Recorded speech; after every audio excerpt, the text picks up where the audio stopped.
Salam dostlar. Çoxlu suallar verirsiniz. Motor niye boğulur? Bu motoru kodlayıram, görək də. Bu motorda hemen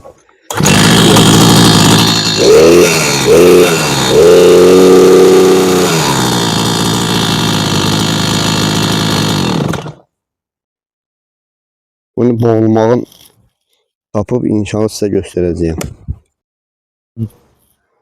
Boğulma səbəblərindən ola bilsin ki, deməli, filtr tutula bilər.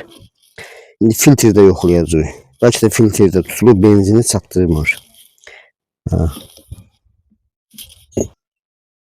Yəni karbüratör açaq. Karbüratörün prokladkalarına da baxacağıq. Prokladkalar sağlamdır.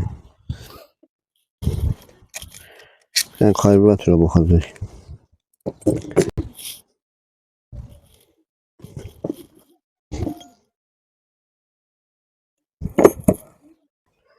Boğulma səbəbində karbüratördən şübhələnirik. Bir karbüratör var, onun əvəzinə bunu qoya görək nə təşkiləyəcək. Bu karbüratörü qoya görə necə olacaq?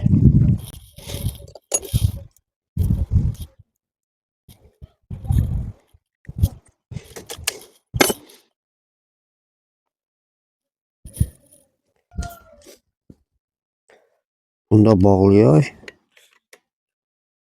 Görək.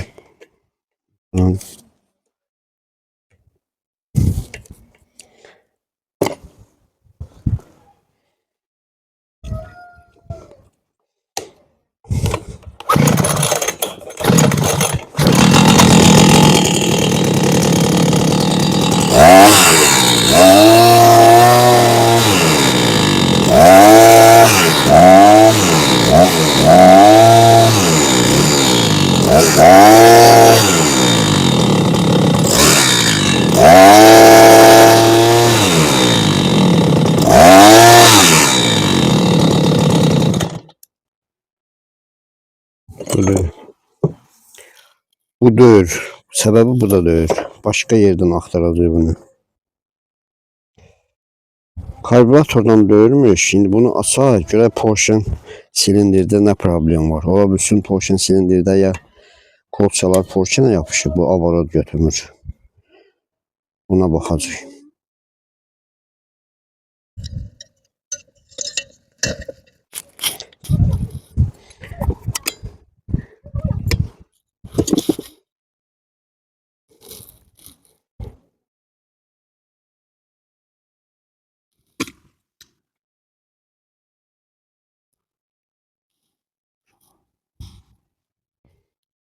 Kör motora o kadar yağ vurulub.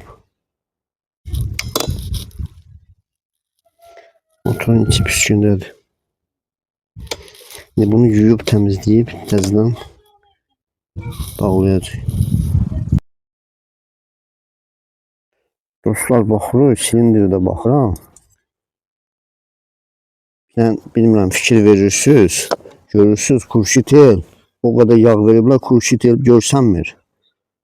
Görürsünüz, Kurşitel nağar bağlayıb. Ona göre de avarot götürmür.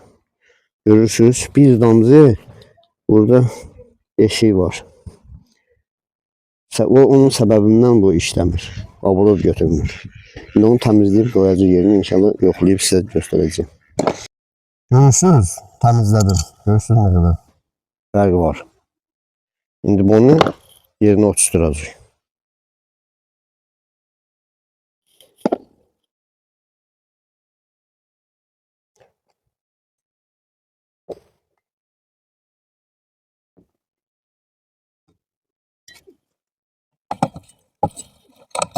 Hazırdır. Krışkalarını bağlıyoruz. Kodlayacağız.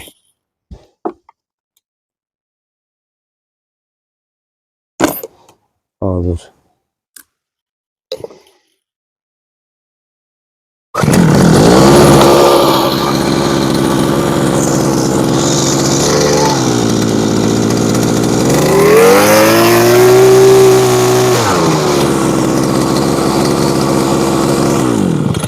Fərqi gördünüz. Ona görə də Qırmızı yağdan istifadə edin. Qara yağdan istifadə eləməyin. Qara yağ görürsünüz də motoru pis eləyir.